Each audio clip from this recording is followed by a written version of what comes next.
Grand Rising family. How's everyone doing?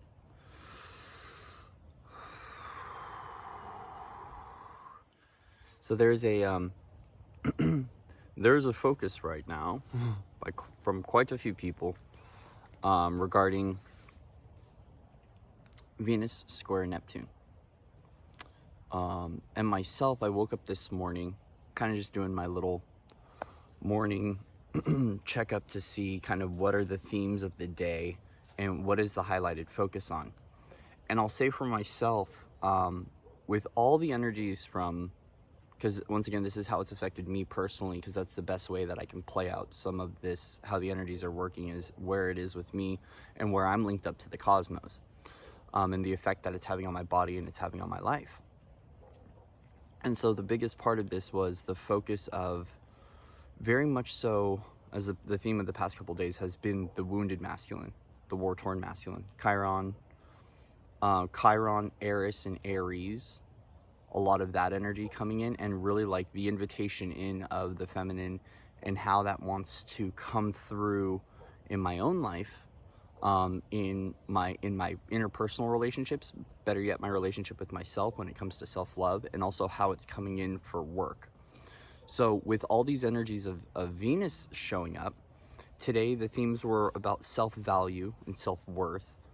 But then there was this highlight on the Hathors. I heard the Hathors, and I was like, oh my gosh, like the Hathors haven't shown up in quite some time. And so I was like, why don't we do a series with the Hathors and bring in that energy? Because Hathor, or the collective group of Hathors, very much so has that Venusian energy of the styling of the soul song, right? Like, and that's really what wants to reverberate through the chamber of the heart today.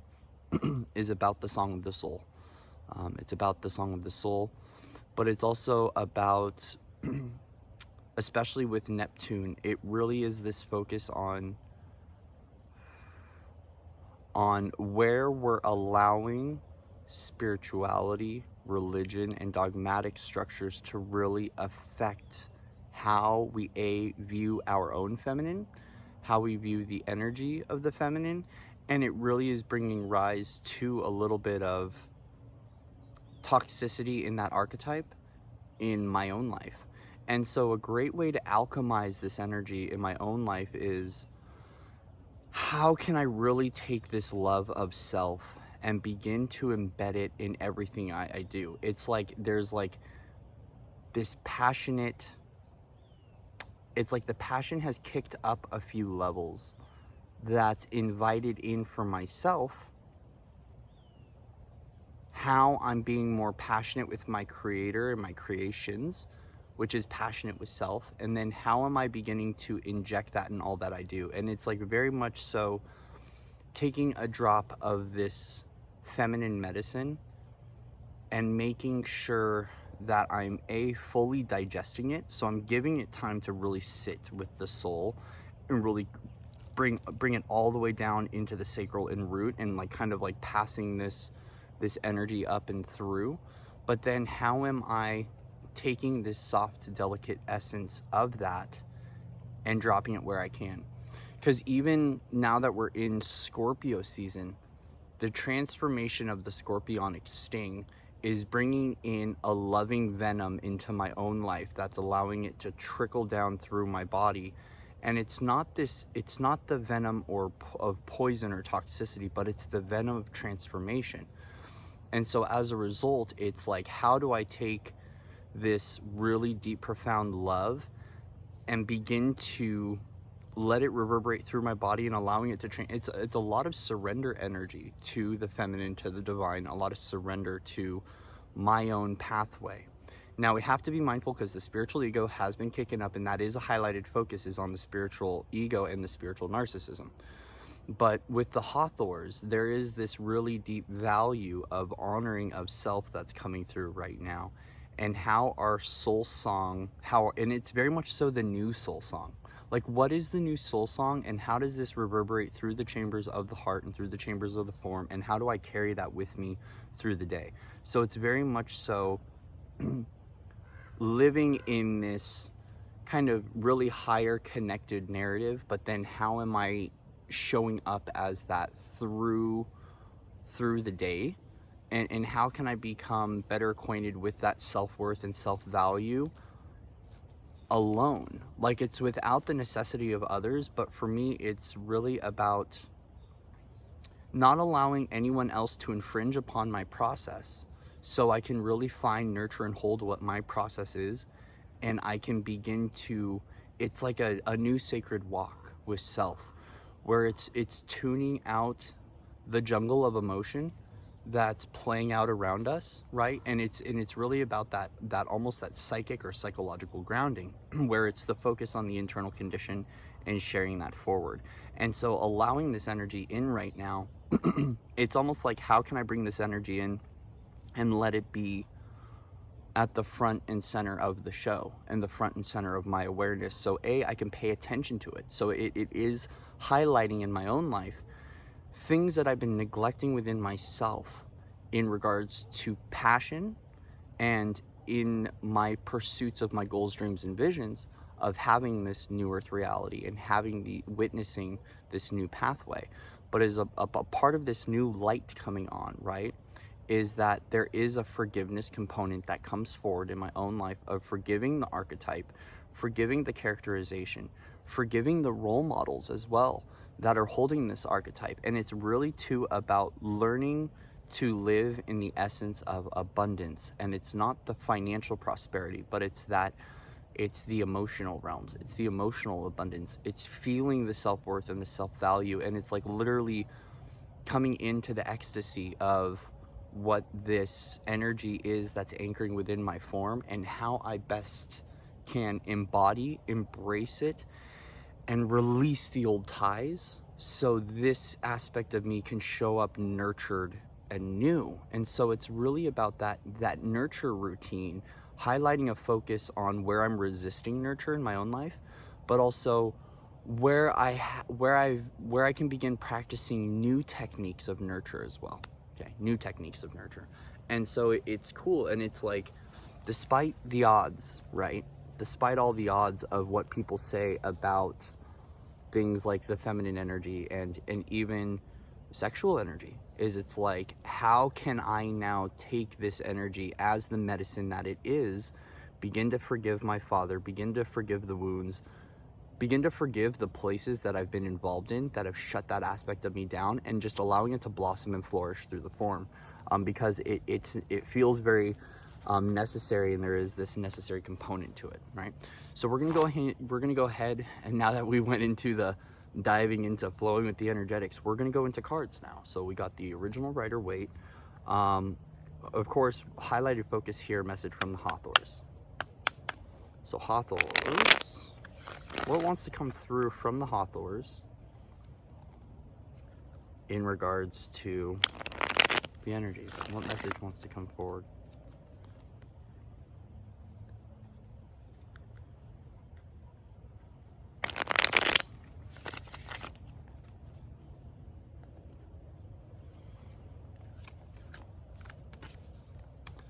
See, there's a flipper. We already got a flipper. There's a Five of Pentacles. You guys like to flip right now.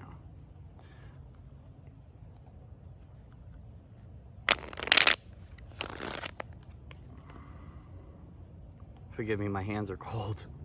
It's early in the morning and I'm by the river. My hands are cold. So I'm not as quick shuffling right now.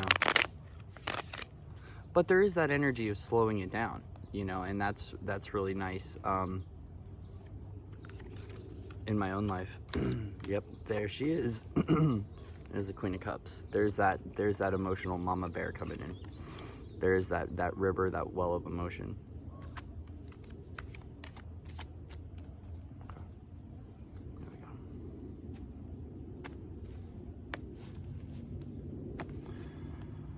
Okay, heart of the reading, we have the High Priestess at the heart, right? So there it is. There's the Priestess. There's that Venusian energy for me. This is what I would say is the Venus energy, but it really is about where we're standing balanced, especially in our view of Venus. because Venus holds so many different character types. So it's like we're looking at the light and the shadow energy of Venus, which is very much so coming through with, it's like, and this has been in my own life, it's where we would view the unconscious, or the, like, because to me, there is no dark and light, the dark is unconscious. But if we are to play in the balance of polarity, it's like where the dark goddess and the light goddess, or the dark mother and the light mother, meet right in the center point and provide the nutrients that we need, right? Because it's like, and I'm seeing honey,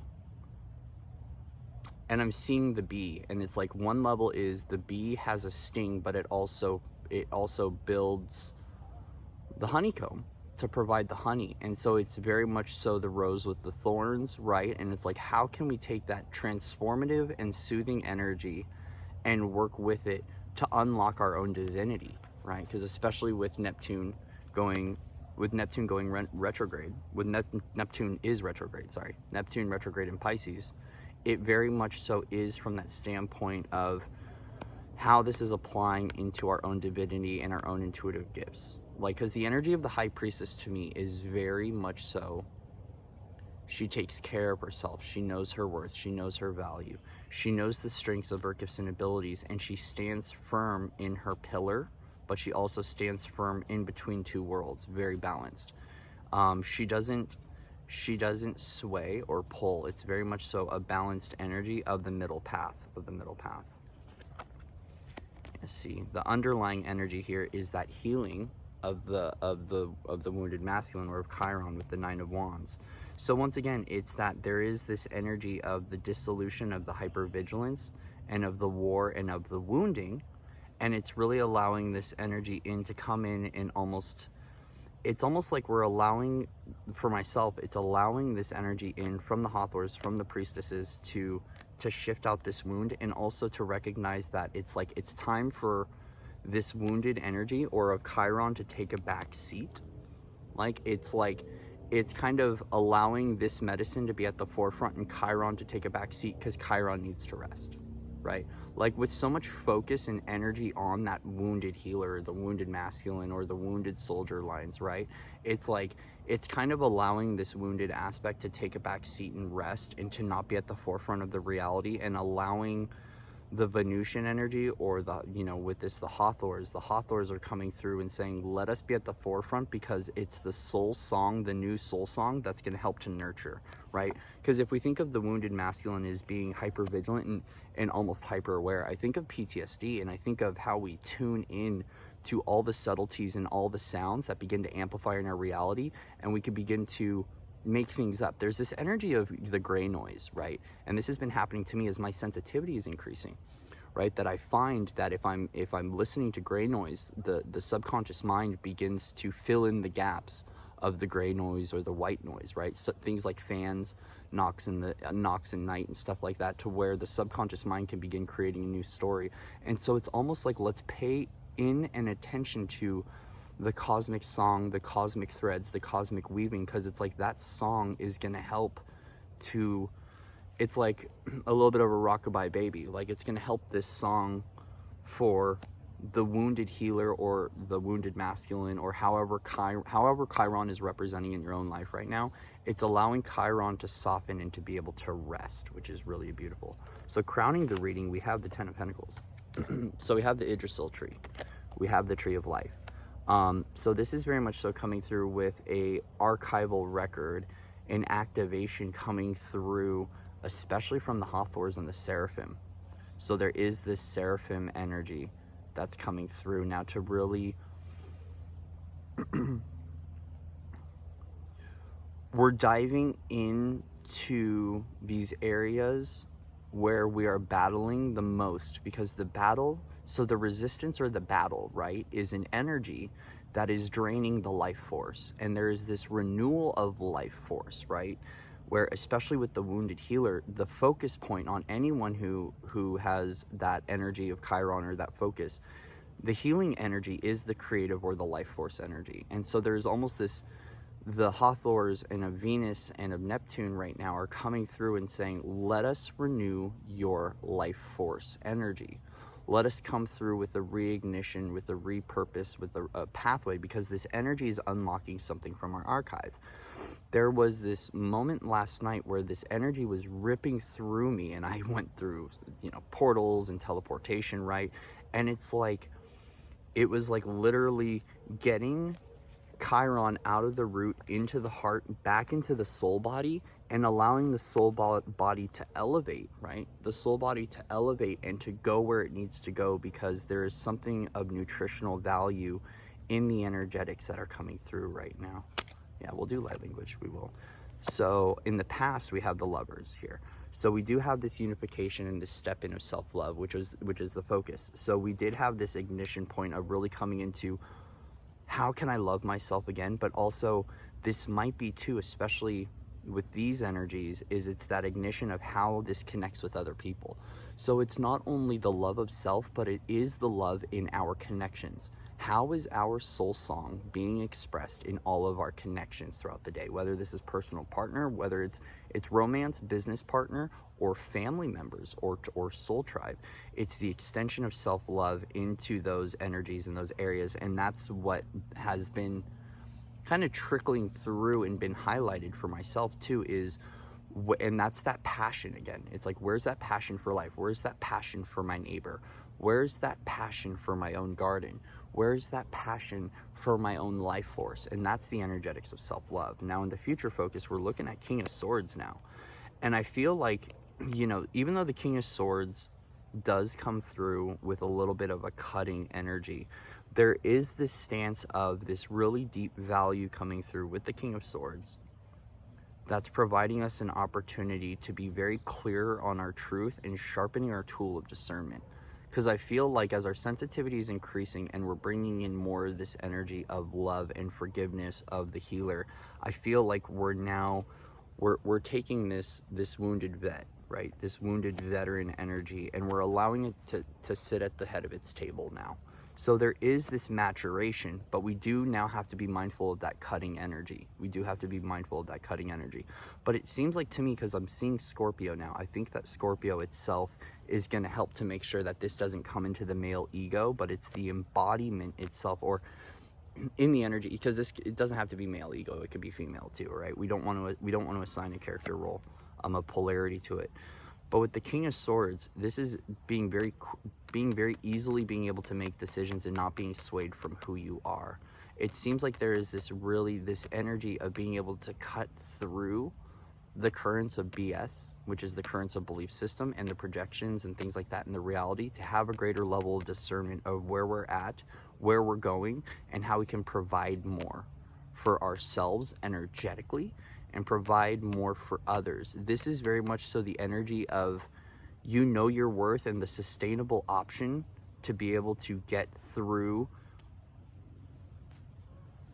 the next couple of weeks, because there is no time on it, but to get through this passageway that we're in, it's going to require that sharpened tool of discernment, right?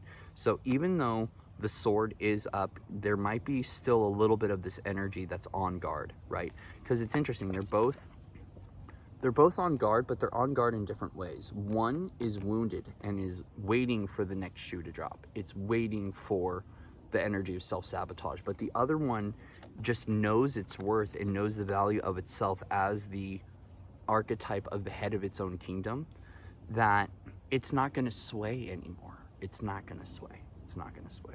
So let's go ahead and look at what wants to come through in the future for this energy. Ace of Wands. So there is a new timeline. This is the energy of the new creative ability, new creative insight, almost a sparking. See, we got King of Wands. Cool. So once again, it's how, let's see, King of Wands, Ace of Swords. Interesting. It's really taking, it's very much so an upgrade of the energetics. It's an upgrade of the energetics. And with this, we're seeing the perspective of the energy of the masculine when we're looking at the sword, and rather it being, the sword itself is also a magical tool. right? So we are speaking of being wedged in between two timelines, okay? So we are talking about a merger of timelines, actually. I like that. That feels a lot better. There is a merger, so there's been a collapse of timelines, and they're reaching this point of singularity in our own lives where we have the war masculine merging and meeting with the Merlin masculine or the magic masculine, and how this energy is now embodied in our own masculine energetics. And it's really cool that now with this upgraded approach, the thing is though, is that this is an amplification of our creations, right? Because if we take all of this fire and all of this air, we're now fueling our fire. It's the ignition point of our passion and how it carries us forward in our own realms and in our own world, in our own creations. And especially since we are working with king energy here, we're looking at the masculine energies of the active role of passion, the active role of creation in our own life. And what's really beautiful about the active role of creation is it is about, what am I doing to secure these pathways in my own life every single day, right? So it's really about, there has been this buildup of this energy, right? There's been this buildup of this energy, and it's almost like the priestess within the heart space at the center of the reading, the priestess itself is now, it's almost like it's advising the king on how to rule its kingdom now. It's now, how do I design my own reality? Now that I've come to this revelation, right? Now that these timelines are secured and they're coming to a point of merger and they're unifying, how do I take this creation and what do I do with it? So some people might be getting creative insight. They might be getting ignition points of new creative things to do, new places to go, new people to meet, new ways of embodying, right? And so it does feel very much so like the High Priestess here at the front of the reading is being the advisor for the king, because there feels like an upgrade, especially since we do have King of Swords and King of Wands, Ace of Wands, Ace of Swords, right? Is that there is this transformation of these two archetypes and this archetypal energy and how we bring them in to balance in our own lives. So it is a balance of polarity, but there is something important because it seems like there is a code that's unlocking within our own lives.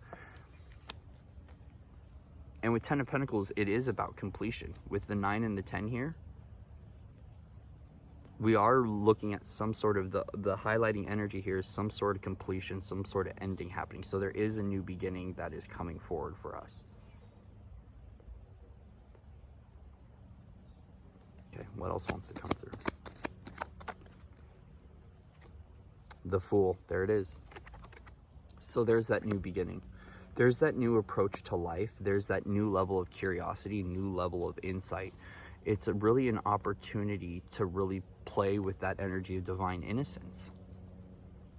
It's almost like the mother here in the you know, the mother archetype of the High Priestess, helping to coach the masculine to allow the child to come through. There's something about that energy of divine innocence that's coming through right now, and I really do like that design. Anything else? Yeah, one more, Temperance. Yeah, because there is alchemy. This is the energy of Sagittarius. So there might be a focus in Sagittarius season for what is to come with this energy. It's almost like it's a maturation that's occurring, and I noticed this in my own life. Yes, last night I was sitting down and I was reviewing, and what I was reviewing in my own life was, I was like sitting there and meditating on the energy of the divine masculine and how it was coming through as the wounded child. And so there is this in my own life, this energy of the upgrade of the masculine archetype, the upgrade of this energetics. It's that maturation, but it's like it's a spiritual maturity, right? It's an energetic maturity. It's really much so an energy of taking responsibility, but it's taking responsibility for our own creations and our own life path, and beginning to find the play and the pleasure in the life path again, rather than sitting back and playing in the identity of this. It's like, it's very much so like dissolving Chiron, letting Chiron take a back seat and focusing on the responsibility of my creation, but there is this maturation.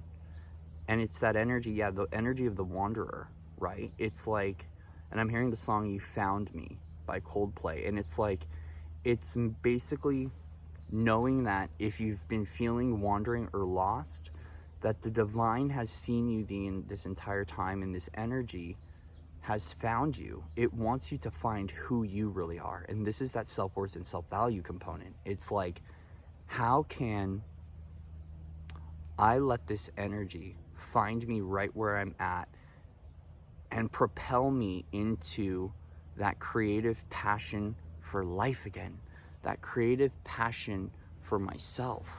And how can I now take this glow, this passion, this ignition point, this fire, and how can I roll with it now? Because with Venus, there's very much so the energy of phosphorus, and the phosphorus is that ignition point, right? And so it is that spark, it's that eternal spark. And so as we're going through this maturation and we're ripening the wine, right, is that we do have to step on the sour grapes. And the sour grapes, right? And then of course, it's also that blending of water and oil in a cup, and how we begin to pass them from cup to cup to begin to separate the oil from the water. Okay.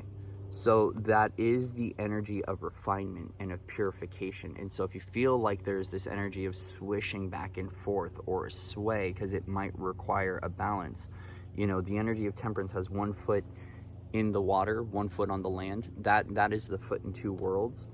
But it is a part of that where the two polarities meet and they adjust, because it is about bringing things into balance. But also too, it's taking time out to especially with the Neptunian energy, is where can we step beyond the veil and step beyond the illusion, and what would it take for us to have that curiosity to step outside of the societal norms and the cultural norms, to be able to discover who we truly are, to fill up with the waters of this divine self.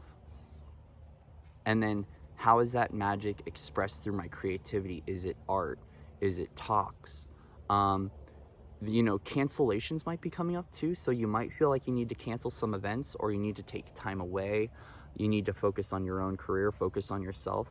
If you have to shut the doors on other people, this is an okay time to do that right now. I will say that.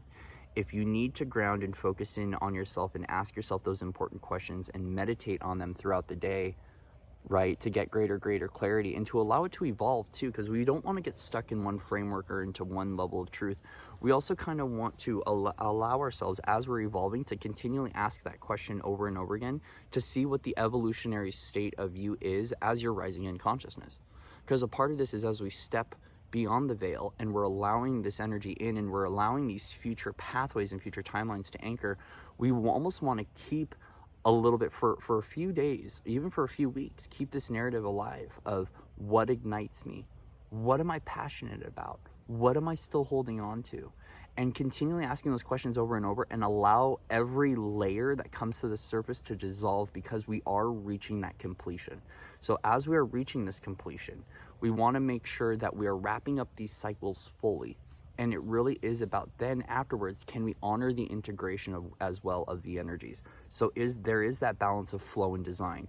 When do I come out? When do I do the output of this energy? And when do I retreat and go back within and recharge and refill my batteries? Because it's necessary. But that's what the energy of the High Priestess is. The priestess has such deep self-value and self-worth that it knows when to turn on, when to turn off, when to go out, when to go within. She's balanced in her design. And so this, when it comes to the creative focus and the creative endeavors of what we're bringing forward into our own reality, and how we're sharing that love and how we're sharing that light with the world, right? It's going to require that balance. But keep asking those questions to yourself, is how can I practice more forgiveness today? How can I practice more self-love? How can I practice more joy? How can I practice more unity? But also, how can I begin to practice that with myself, and what are my desires, right? And also too, there's another question coming through, and it's about concerns. What are my concerns for my own reality, and what are my concerns about others? What we want to do is we want to begin to question the layers of what this energy is touching on within our own lives, so we can bring those layers up to release. And that's a part of that self-value, is that we might have to go into the emotional and the pain body, because a drop, just one single drop of this divine feminine energy is going to bring our stuff up to the surface. But we can begin to accelerate that by practicing the energy of forgiveness. If you're feeling angry or emotional, let it out. Be open to receiving this energy throughout the day, because the cosmos are very much so kicking up and are providing that for us right now, right? Whether it be through an archetype or whether it be through a trickle down energy of this passion, of this Venusian energy. So for ourselves, we have to let go of the past storylines with Venus. We have to let go of where we're still fearing things like the goddess on whichever level of the polarity. We have to begin no longer fearing creation or creative energy, because if we fear creative energy, we're actually fearing creation. And this is that milestone that we're reaching in our collective, where we can finally bring this energy in and go, how do I use this energy responsibly, but also how do I fill up with this energy, because it is providing that nutrients for me for that sustainability. It's helping to soften. This is that root chakra hypervigilant approach, and what it's very much so bringing in, it's bringing that the raw self, right? This is the exposing of that self, because that's what the love does. It's the raw, vulnerable self that exposes the really deep inner hidden parts of ourselves, but also those parts of ourselves that our future self, right, our interdimensional selves want us to see, so they can be forgiven, they can be transmuted or transfigured, right, dispelled from our life, and they can grow in the light of who they are today. And so this is a little bit of the energy of the focus, might be for some of us that raw energy, right? That raw energy, that raw vulnerability. But the vulnerability opens us up. So we want to recognize that vulnerability itself aligns to an arrival for us to surrender to our own divinity. It surrenders to our own God source light. And that surrender is what transmutes or transfigures the pain body to begin aligning to a new way of seeing ourselves, of seeing the universe, and seeing our own divinity.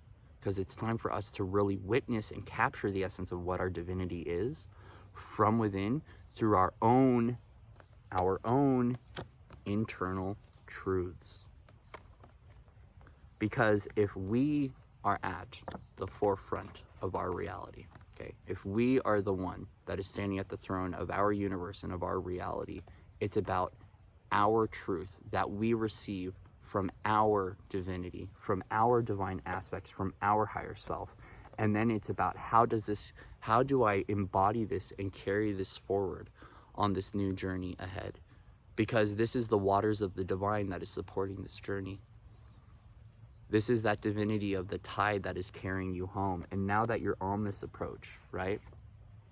Now that you're on this approach, where do you go from here? Because you are constantly building these realities in every now moment. In one layer, yes, they're already built. But the empowerment of creator consciousness or creation code is that these new truths that you unlock within are now going to begin to dictate the reality, right? Because it's the version of you that wants to show up. That is the powerful life force that can create a better reality for yourself, and how that's expressed, shared out, and expanded out through the field to show to others. This is very much so you being your own way shower, your own trailblazer, you igniting your own passion, your own curiosity, your own healthy, sustainable, loving essence, and how that comes forward and through. Maturation and freedom, baby. We're there. All right, guys. So that's it. Beautiful message from the Hathors, and a beautiful little energy update of this ignition point of our own passion, our own desires, and for some people, our own concerns, and how we work with them, how we share them, but how we gift ourselves an opportunity to have that intimate moment with the purest form of self, no matter how it feels, because this purest form of self is raw, it is vulnerable, it is passionate, and we have to learn, for myself, We have to learn how to be compassionate with all the voices within, all the aspects of self, with the eternal self, and what the human is going through as it's going through its upgrade process. And there is a focus on desire. And it's making sure that all the senses have what it needs to have that blissful and ecstatic experience again. Because if we want to feel alive again in the body, right, we have to begin living as the conscious body and as the conscious member of society. And so then it's if I'm here in the form, how can I have this healthy bliss in my own form, for the form and for my reality, and how can I share that with others? Because there is some sort of code that's unlocking, right? There is some sort of download, there is some sort of ancestral or DNA code that comes online through this, but it's ignited through the passion of desire, not through the wounding. And so that's why we're softening that wounding right now, and we're opening up to greater levels of love and greater levels of clarity, because it's going to be important on the shift or the momentum forward. Okay, so I love you guys. Much love and respect to everyone out there. Thank you to all who like, share, and subscribe. And with that, we're going to end it there, and we'll see if the Hathors have anything else to bring up over the next few days. All right, love you. Much love and respect to everyone out there, and I'll see you guys soon. Usehe Akano.